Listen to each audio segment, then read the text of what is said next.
पिंटू जी छत्तीसगढ़ से। राधे राधे।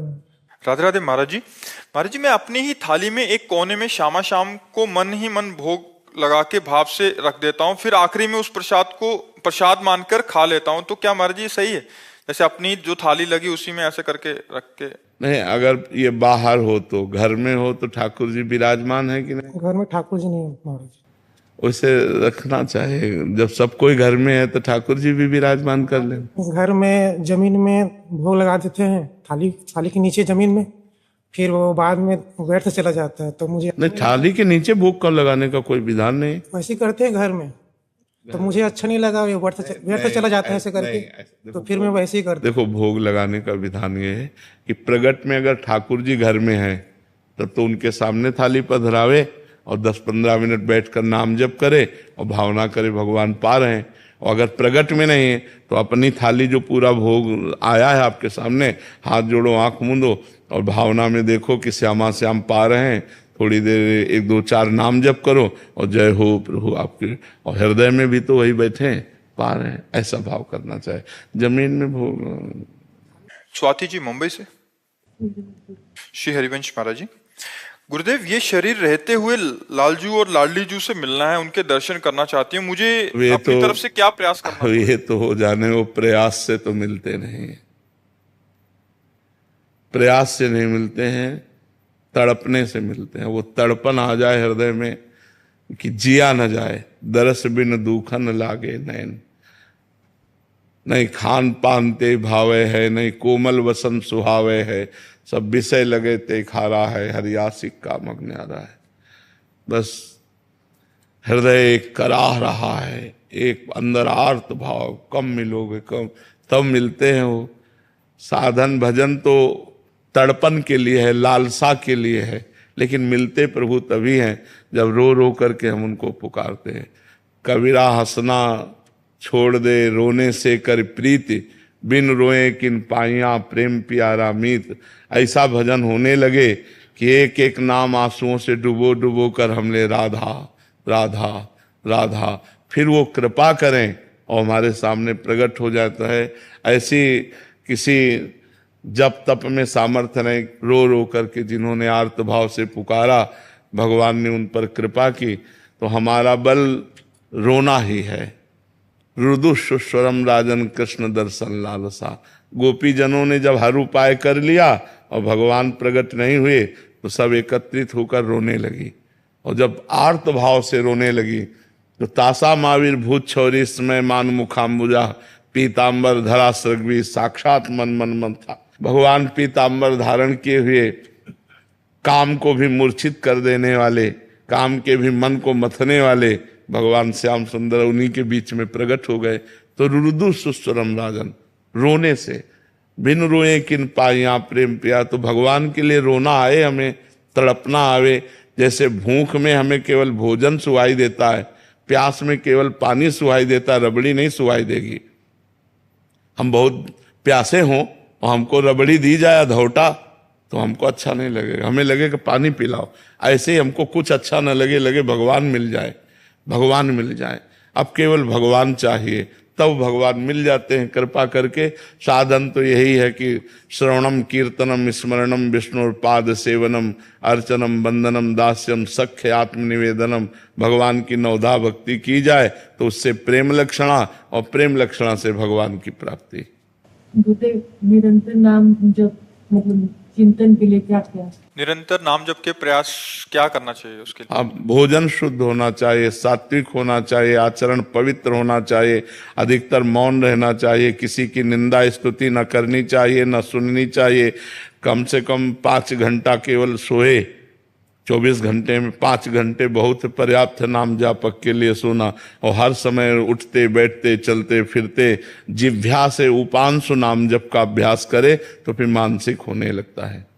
नायक विवेक सिंह जी, भारतीय सेना से। जय श्री राधे राधे पूज्य गुरुदेव जी। महाराज जी, यदि मैं मन ही मन नाम जप करता हूँ और होठ नहीं हिलाता, सिर्फ जीव तालु एवं दंत का स्पर्श होता है, तो क्या वो नाम जप भगवान तक पहुंचता है? हाँ, बहुत सुंदर, बहुत सुंदर, बहुत सुंदर, ठीक चल रहा है।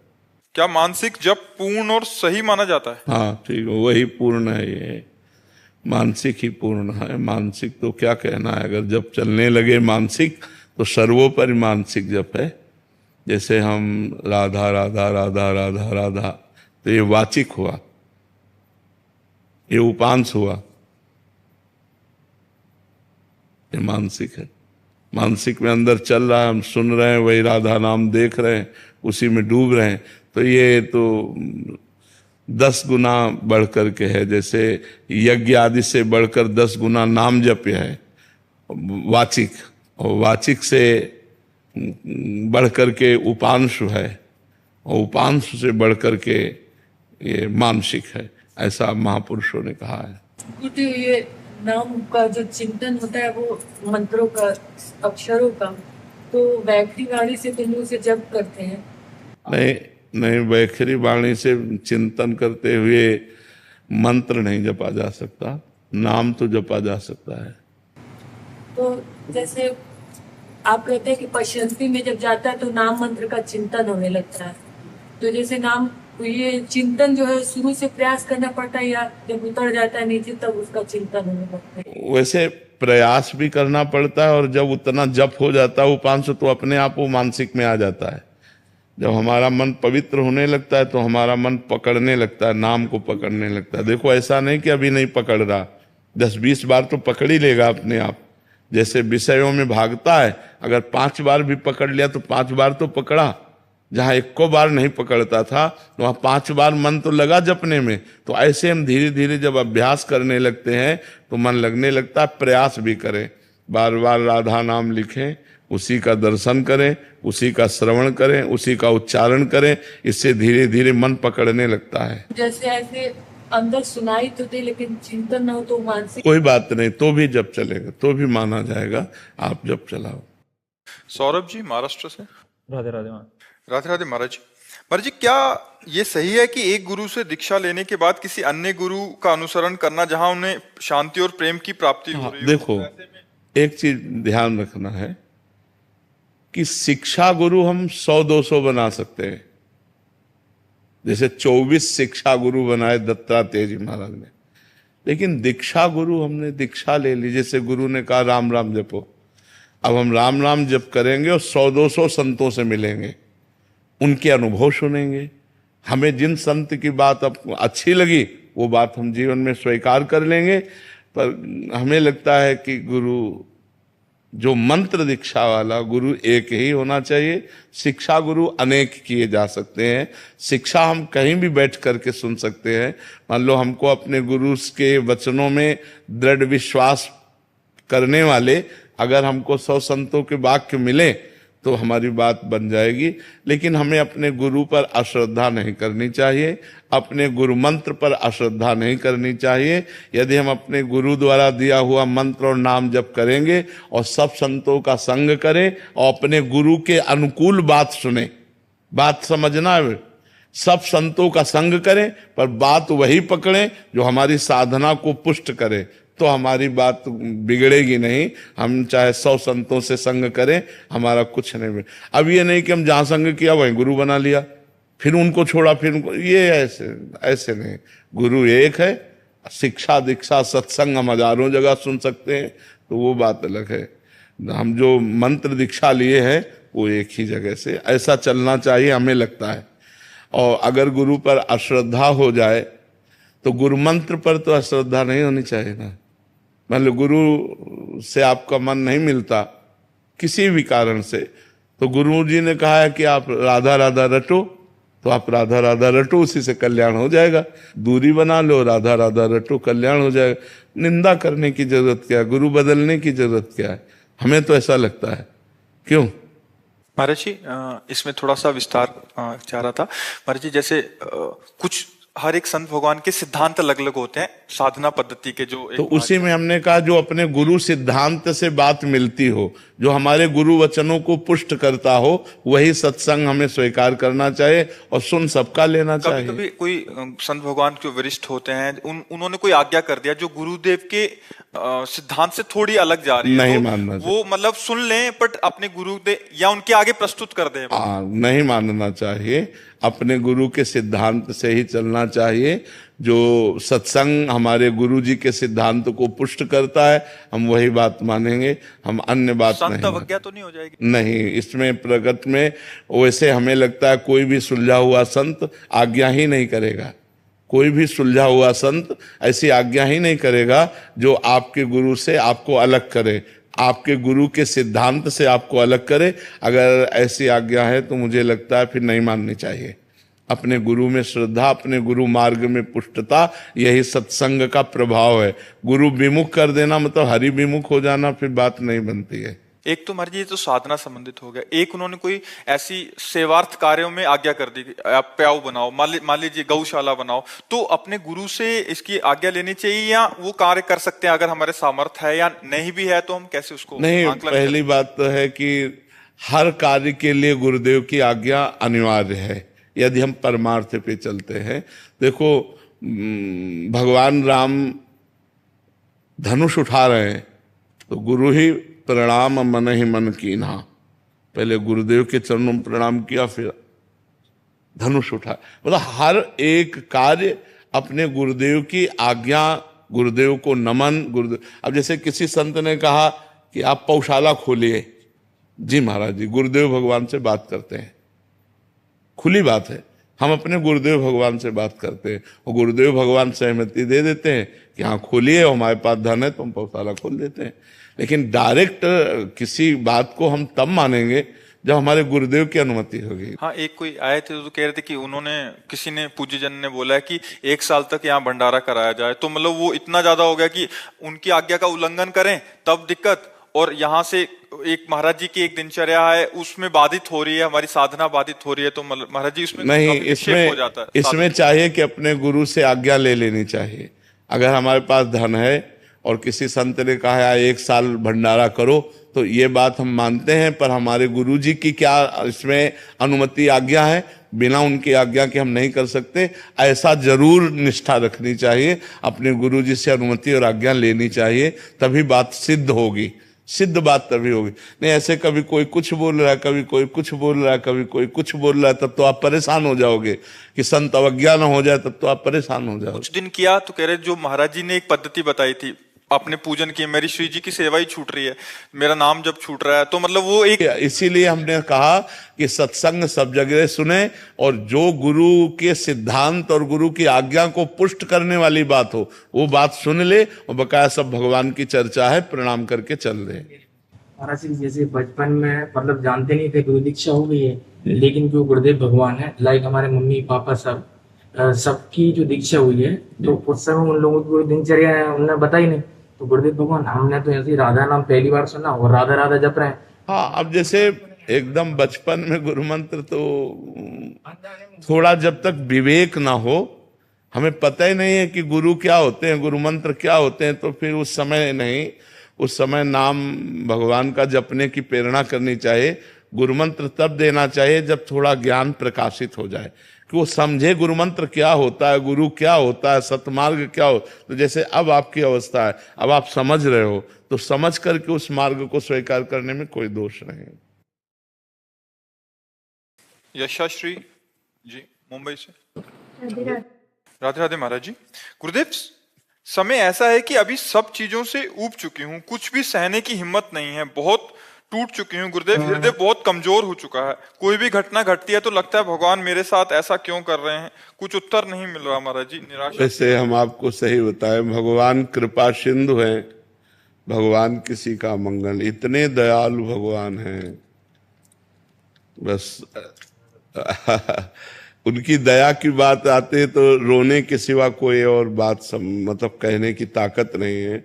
वो बहुत दयालु। हमारे कर्म ऐसे हैं, हमारे कर्म ऐसे हैं जो हमको कदम कदम पर विपत्ति दुख देते हैं। हम मनमानी आचरण किए हैं, हम भगवान की आज्ञा के विरुद्ध आचरण किए हैं, तो ना चाहने पर भी हमें दुख मिलेगा। वो भगवान नहीं देते। भगवान बहुत कृपालु हैं, भगवान बहुत दयालु हैं, भगवान बहुत पतित पावन है, पर गलती हमारी होती है। जन्म जन्मान जीव तो वही है, शरीर बदलते हैं, तब जैसे हम नया शरीर है, पूर्व जन्म का किया हुआ कर्म उसके अंग प्रत्यंगों को विहीन कर रहा है, शक्तिहीन बना दिया। तो हम ये देखते हैं कि गर्भ में ही कोई बालक नष्ट हो जाता है, अब उसका क्या पाप? वर्तमान में तो कोई पाप नहीं, पूर्व का पाप है। तो हमें चाहिए कि धैर्य पूर्वक सहना। गलती हमसे हुई, पर हम भगवान से प्रार्थना करें कि मुझे सहने की सामर्थ्य दो या विपत्ति नष्ट करो। ये कभी हम ना सोचे कि भगवान ने ऐसा क्यों किया।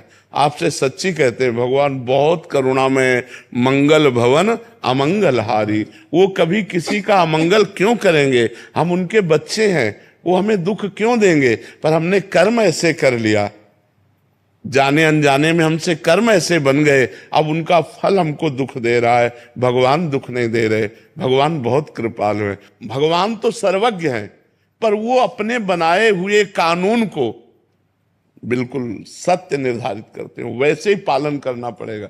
अगर भगवान ने दशरथ जी के पुत्र के रूप में अवतार लिया, राम रूप में, और दशरथ जी के द्वारा एक गलती हो गई, श्रवण कुमार का वध, शब्द विधि बाण के द्वारा उन्होंने समझा मृग, और वो घड़े की आवाज थी, श्रवण कुमार की छाती पे बाण लगा और प्राण। तो उनके पिता ने कि जैसे मैं पुत्र वियोग में तड़प कर प्राण त्याग रहा हूं, ऐसे तुम पुत्र वियोग में प्राण त्यागोगे। तो भगवान राम स्वयं उनके पुत्र के रूप में अवतरित हुए, पर क्या कानून तोड़ा? क्या? वैसे ही हा पुत्र कहते हुए, हा राम कहते हुए दशरथ जी को प्राण त्यागना पड़ा कि नहीं त्यागना? यद्यपि भगवान स्वयं उनके पुत्र हैं, भगवान चाहे तो हर बात मिटा सकते हैं, लेकिन भगवान कानून को नहीं मिटाते। जो कानून भगवान ने बनाया उसका स्वयं भगवान पालन करते हैं। तो हम जीव हैं, हमारे द्वारा कुछ कर्म ऐसे बिगड़े हो जाते हैं जिनका फल हमें दुख भोगना पड़ता है। तो हम धैर्यवान बने, हम नाम जप करें, पर भगवान को न कोसे कि भगवान ने हमको ऐसा। भगवान बहुत कृपालु हैं और भगवान ऐसा कभी किसी को कष्ट नहीं दे सकते। देखो इतने कृपालु हैं कि भगवान को जो गाली देता है, भगवान की जो निंदा करता है, उसको भी सूर्य, वायु, धरती, पानी, भोजन सब भगवान दे रहे हैं। नहीं दे रहे? नहीं तो वो चाहे तो 1 मिनट में दिल फेल कर दे, वो चाहे तो 1 मिनट में दुर्दशा कर दे, भगवान है। लेकिन भगवान पापियों की भी दुर्दशा नहीं करते, उनका पाप कर्म उनको खुद दंड देता है, भगवान दंड नहीं देते। भगवान तो कृपा करते हैं, भगवान तो अतिशय कृपालु हैं। अनंत माताओं के हृदय में जितना प्यार है वो सब भगवान के एक अंश से हो। भगवान वात्सल्य समुद्र है, वो हमको क्यों कष्ट देंगे? हमारे कर्म हमको कष्ट दे रहे हैं। कर्म प्रधान है, जैसा जैसा हम कर्म करेंगे वैसा ही हमें भोगना पड़ेगा। इसलिए हमें लगता है हम भगवान को ना कोसे, हम अपने कर्मों का सुधार करें और नाम जप करें। भगवान की आराधना करें और सबको करावें, वो भगवान नाम जप करें, भगवान नाम जप करावें। कलयुग में भगवान के नाम की अपार महिमा जो माया को काटकर भगवत प्राप्ति करा सकती है। जासु नाम भव भेषज हरन घोर त्रैशूल, भगवान का नाम तीनों शूलों का नाश करने वाला और भवरोग की अचूक औषधि है। इसलिए खूब नाम जप करते हुए सबको नाम जप कराएं। कलिकाल में सबसे बड़ा हित है कि नाम जप में लोग लगें। नाम जप बुद्धि को पवित्र करता है। आज हमारी जो बुद्धि अपवित्र हो रही है वो भगवान नाम विमुख होने के कारण हो रही है। बिल्कुल पढ़ा लिखा न हो, नाम जप करे तो ब्रह्मबोध हो जाएगा, भगवत प्राप्ति हो जाएगी, राम जी अधीन हो जाएंगे। सुमिर पवन सुत पावन नामो, अपने बस करी राखे रामो। भगवान का नाम भगवान को अधीन किए हुए है। भगवान के नाम में इतनी सामर्थ्य है कि नामी को अधीन किए हुए, जैसे नाम डोर है और नामी पतंग है। डोर हाथ में हो तो पतंग डोरी के अधीन होती है, ऐसे भगवान का नाम अपार महिमा में है। बहुत बहुत कृपा, बहुत कृपा।